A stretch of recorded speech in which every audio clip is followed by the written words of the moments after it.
மாண்புமிகு பேரவைத் தலைவர் அவர்களே, சமூக நீதி, சமத்துவம், பெண் கல்வி, பெண் உரிமை என்று இந்த தமிழர்கள் தலை நிமிர்ந்து வாழ்வதற்கு தன் வாழ்நாள் முழுவதும் போராடிய தந்தை பெரியாரின் எண்ணங்களை எல்லாம் சட்டமாக்கி தமிழர்கள் தலை நிமிர்ந்து வாழ தன் ஆட்சியை பயன்படுத்திய பேரறிஞர் அண்ணா அவர்களை வணங்குகிறேன்.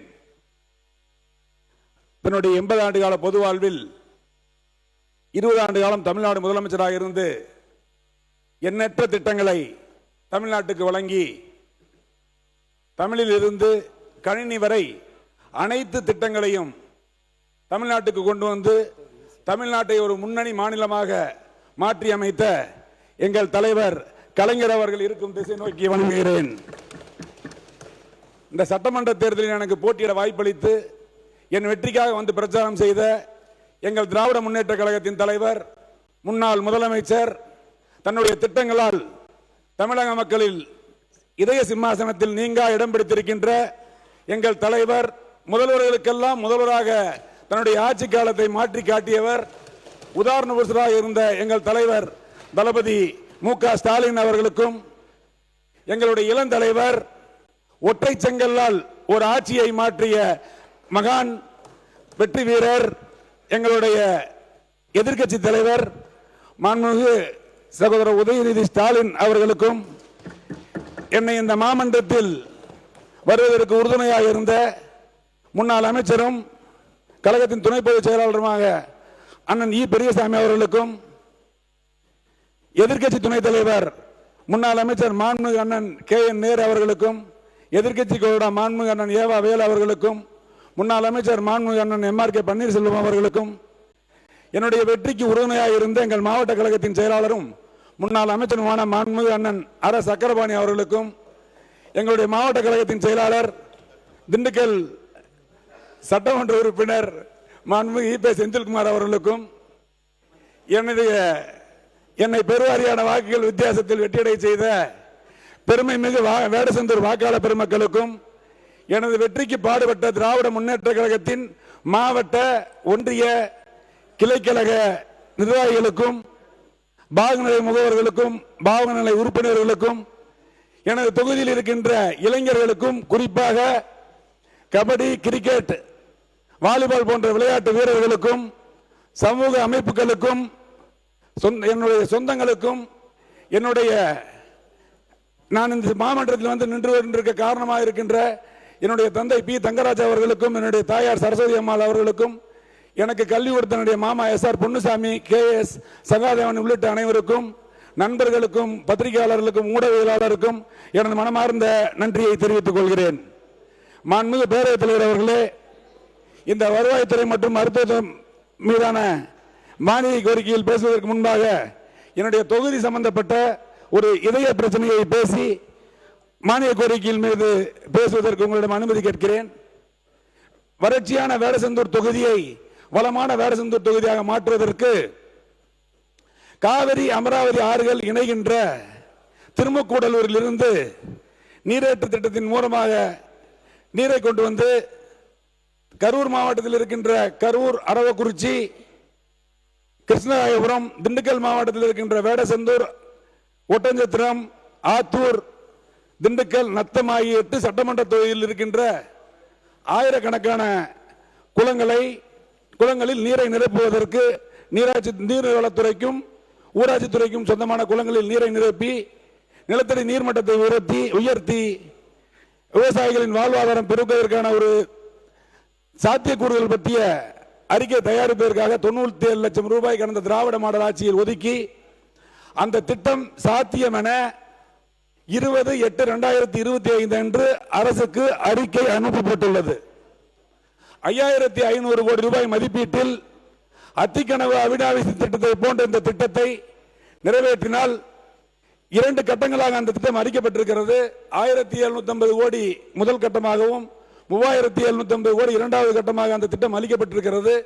இந்த திட்டத்தை நிறைவேற்றினால் அத்திக்கடவு அவிநாசி திட்டத்தில் எப்படி விவசாயிகள் பலனடைந்து அந்த பகுதியெல்லாம் வளமான பகுதியாக மாறியதோ அதேபோல் இந்த உபரிநீரை கொண்டு வந்து எங்கள் ஊரில் இருக்கின்ற குளங்களை எல்லாம் நிறைக்கும் போது 2 மாவட்டங்களில் இருக்கின்ற 30 லட்சத்துக்கும் மேற்பட்ட மக்கள் பயனடைவார்கள். விவசாயம் பெருகும், இளைஞர்கள் வேலை வாய்ப்பு பெறுவார்கள். இப்போது எங்கள் ஊரில் இருந்தெல்லாம் வேலை வாய்ப்பு தேடி வெளி மாவட்டங்கள் தாண்டி வெளி மாநிலங்களுக்கு சென்று கொண்டிருக்கிறார்கள்.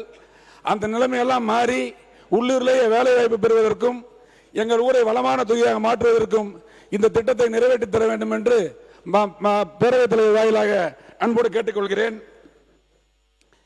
அதே போல வேடசந்தூர் தொகுதி மட்டுமல்ல, தமிழ்நாடு முழுவதும் இருக்கின்ற ஒரு பிரச்சனை, ஒரு ஊர் இருக்கிறது, அந்த ஊருக்கு செல்லுகின்ற வழி என்பது காலங்காலமாக மக்களால் பயன்படுத்தப்பட்டு வருகிறது. ஆனால் அந்த வழி தனியார் பெயரில் பட்டா இருக்கிறது. மக்கள் தான் பயன்படுத்தி கொண்டிருக்கிறார்கள். ஆனால் தனியார் பெயரில் பட்டா இருக்கின்ற காரணத்தால் அந்த இடத்திற்கு அரசு வளர்ச்சி திட்டங்களை, ரோடு போன்ற அரசு வளர்ச்சி திட்டங்களை செய்ய முடியவில்லை. எங்களது வேடசந்தூர் தொகுதியில் கோயிலூர் பஞ்சாயத்தில் குறிக்கோடையொட்டியிலிருந்து நவகுளம் வரை செல்லுகின்ற சாலை உதாரணமாக சொல்கிறேன். எங்கள் தொகுதியில இன்னும் புத்தூர் பஞ்சாயத்தில் நிறைய ஊர்ல இருக்கு. இது எல்லா இடத்துலையும் இந்த மாதிரி பிரச்சனை இருக்கும். இதை நிலம் கையகப்படுத்தும் திட்டத்தின் மூலமாகவோ அல்லது பேச்சுவார்த்தையின் மூலமாகவோ நிலத்தை கையகப்படுத்தி அரசு வளர்ச்சி திட்டங்களை செய்ய ஆவணம் செய்ய வேண்டும் என்று பேரவைத் தலைவர் வாயிலாக கேட்டுக்கொள்கிறேன். மருத்துவத்துறையை பொறுத்தவரை எங்களுடைய தலைவர் கலைஞர் அவர்கள் முதலமைச்சராக இருந்தபோதுதான் மாவட்டத்துக்கு ஒரு மருத்துவமனை என்ற கொள்கை முடிவை எடுத்தார்கள் என்பதை இந்த பேரவைக்கு தெரிவித்துக் கொள்ள விரும்புகிறேன். அதேபோல் அண்ணா திராவிட முன்னேற்ற கழகத்தில் 11 மருத்துவமனைகள் கொண்டு வந்திருந்த மருத்துவக் கல்லூரிகள் கொண்டு வந்திருந்தாலும் எங்களுடைய 2021-26 திராவிட நாயகரின் ஆட்சியில் தான் அனைத்து மருத்துவ கல்லூரிகளுக்கும் கட்டடங்கள் கட்டப்பட்டு அனைத்து உபகரணங்களும் வழங்கப்பட்டது என்பதை இந்த மாமன்றத்துக்கு தெரிவித்துக் கொள்ள கடமைப்பட்டிருக்கிறேன். நீங்க சொல்லியிருந்தா பரவாயில்லைங்க, உட்காருங்க. நாங்க சொல்லிக்கிட்டோம், பேசி முடிக்கட்டும். கண்ணி பேச்சு குறுக்கிட கூடாது. பேசி முடிக்கட்டும் கடமைப்பட்டிருக்கிறேன். திண்டுக்கல் மாவட்ட மருத்துவமனை அரசு மருத்துவமனையாக மாறிய காரணத்தினால் பழனி மருத்துவமனை மாவட்ட மருத்துவமனையாக மாற்றி 100 கோடி ரூபாய் அதற்காக செலவு செய்து அந்த மருத்துவமனையில் அனைத்து வசதி வாய்ப்புகளையும் ஏற்படுத்தி கொடுத்த அரசு எங்கள் திராவிட நாயகரின் அரசு, எங்கள் மாண்புமிகு முன்னாள் முதலமைச்சர் முத்துவேல் கருணாநிதி ஸ்டாலின் அவர்கள் என்பதை இந்த அவையில் நான் பதிவு செய்ய விரும்புகிறேன். அதே போல என்னுடைய வேடசந்தூர் சட்டமன்ற தொகுதியில் 5.25 கோடிக்கு கட்டடங்கள் கட்டி அதை மாண்புமிகு முன்னாள் துணை முதலமைச்சர் அவர்கள் வந்து திறந்து வைத்தார்கள். இப்பொழுது 56 படுக்கைகள் இந்த மருத்துவமனைக்கு உள்நோயாளிகள் பிரிவுக்கு கட்டடங்கள் கட்டி 40 ஆண்டுகள் ஆகிவிட்டது. எனவே கட்டடங்கள் கட்டி கொடுத்து சிடி ஸ்கேன் மிஷின் உள்ளிட்ட மருத்துவ உபகரணங்கள் வேண்டும் என்று அன்போடு கேட்டுக்கொள்கிறேன். என்னுடைய தொகுதியில் இருக்கின்ற அனைத்து ஆரம்ப சுகாதார நிலையமும் மேம்படுத்த ஆரம்ப சுகாதார நிலையம் மாற்றி மருத்துவ உபகரணங்களை அமைத்துக் கொடுக்க வேண்டும் என்று தங்கள் வாயிலாக மருத்துவத்துறை அமைச்சர் அவர்களை கேட்டுக்கொள்கிறேன். வருவாய்த்துறை மானிய கோரிக்கை மீது எனக்கு பேச வாய்ப்பளித்து உங்களுக்கு எனது மனமார்ந்த நன்றி தெரிவித்துக் கொள்கிறேன். வருவாய்த்துறை இந்த உலகத்தில் உண்ண உணவு, உடுக்க உடை, இருக்க இடம் என்பதுதான் மனித குலத்தின் அடிப்படை தேவை. அந்த வகையில் கடந்த காலங்களில் திராவிட முன்னேற்ற கழகம் எப்போதெல்லாம் ஆட்சியில் இருந்ததோ அப்போதெல்லாம் இலவச மீட்டு வினை பட்டாக்களை முடிந்த அளவுக்கு வழங்கி இருக்கிறோம். 2021-26 திராவிட நாயகரின் ஆட்சியில் 23,56,683 பட்டாக்களை வழங்கி மாபெரும் சாதனையை செய்த அரசு முன்னாள் முதலமைச்சர் மாண்புமிகு அண்ணன் தளபதி அவருடைய அரசு என்பதை யாரும் மறந்துவிடக் கூடாது. அதே போல சென்னையில் பல்வேறு இடர்பாடுகளை தாண்டி 1,42,588 பட்டாக்களை வழங்கி இருக்கிறார்கள். 16 கிலோ மாநிலம் என்ற அது மாநகராட்சி என்றால் 16 கிலோமீட்டர் தாண்டியும், நகராட்சி என்றால் 8 கிலோமீட்டர் தாண்டியும் பட்டா வழங்குகின்ற பணியை இந்த அரசு தொடர்ந்து மேற்கொள்ளுமா? 38 மாவட்டங்கள் 317 வட்டங்களில் எவ்வளவு மனுக்கள் பெறப்பட்டிருக்கின்றன? அனைவருக்கும் பட்டா வழங்குகின்ற திட்டம் ரோடு மேப் இந்த அரசிடம் உள்ளதா என்பதை பேரவைத் தலைவர் வாயிலாக தெரிந்து கொள்ள விரும்புகிறேன். அதே போல கிராமங்களில் குறிப்பாக பட்டியலின மக்கள் வசிக்கின்ற பகுதிகளில் ஒரு குடும்பம் இருக்கிறது. ஒரு குடும்ப தலைவர், அவர் திருமணமாகி 2 குழந்தைகள் பிறக்கின்றன. அந்த 2 குழந்தைகளுக்கும் வயது வந்து அவர்களும் திருமணம் செய்து மொத்தம் 3 பேர் ஒரே அறையில் வசிக்கின்ற நிலைமை கிராமங்களில் இருக்கிறது. நாங்கள் கிராமங்களுக்கு செல்லும் போதெல்லாம் பட்டாக்கோரி மனுக்கள் கொடுத்து கொண்டிருக்கிறார்கள். தமிழ்நாடு முழுவதும் இருக்கின்ற இந்த பிரச்சனைக்கு பட்டியலின மக்கள் வாழுகின்ற பகுதிகளில் பட்டா கொடுப்பதற்கு அரசு முன்வருமா என்பதை தெரிவித்துக் கொள்ள விரும்புகிறேன். எங்களுடைய ஆட்சி காலத்தில் அரசாணை எண் 97 மற்றும் 205 படி முடிந்த அளவுக்கு பட்டாக்கள் வழங்கி இருக்கிறோம். மந்தை பெரும்போக்கு, மேய்க்கால் பெரும்போக்கு எல்லாம் உயர் நீதிமன்ற ஆணை கொடுக்கக்கூடாது என்று உயர் நீதிமன்ற ஆணை இருக்கிறது. ஆனால் அரசுக்கு மற்ற பயன்பாடுகளுக்காக, தொழிற்சாலைகளுக்காகவோ தொழிற்பேட்டைக்காகவோ நிலம் தேவைப்படும் போது அதை எடுப்பதற்கு வேறு ஒரு இடத்தில் அதற்கு ஈடான நிலத்தை கொடுத்துவிட்டு எடுக்கின்ற வழிமுறை என்பது இருக்கிறது. ஏழை எளிய மக்களின் வாழ்வாதாரத்தை பெருக்கவும் அவர்களுக்கு வீடு கட்டி கொடுக்கவும் இதே போன்ற இந்த வழியை பயன்படுத்தி உயர்நீதிமன்ற ஆணையை பெற்று எங்கெல்லாம் வாய்ப்புகள் இருக்கிறதோ அங்கெல்லாம் மந்தை பெரும்போக்கு, மேய்க்கால் பெரும்போக்கில் எல்லாம் பட்டாக்கள் கொடுக்க இந்த அரசு முன்வருமா என்பதை தெரிவித்துக் கொள்ள விரும்புகிறேன். சமூக பாதுகாப்பு ஓய்வூதிய திட்டம் என்பது மற்ற திட்டங்களை போலல்ல. முதியோர்களும் மாற்றுத்திறனாளிகளும் கைம்பெண்களுடைய மரியாதையாக தான் பார்க்க வேண்டுமே தவிர கருணை என்ற அடிப்படையில் இதை பார்க்கக்கூடாது.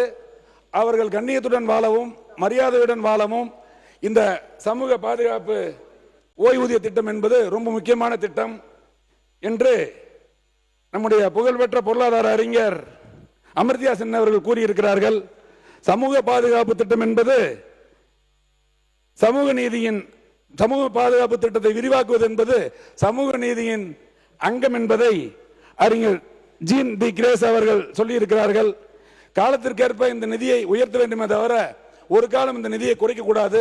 2021 திராவிட முன்னேற்ற கழகம் ஆட்சிக்கு வந்தபோது 4306.76 கோடியாக இருந்த இந்த சமூக பாதுகாப்பு திட்ட நிதி என்பது 2026 நாங்கள் ஆட்சியிட்டு வெளியே வரும்போது 5463 கோடியாக ஆண்டு ஒன்றுக்கு கிட்டத்தட்ட 240 கோடி அளவுக்கு உயர்த்தி வழங்கி இருக்கிறோம்.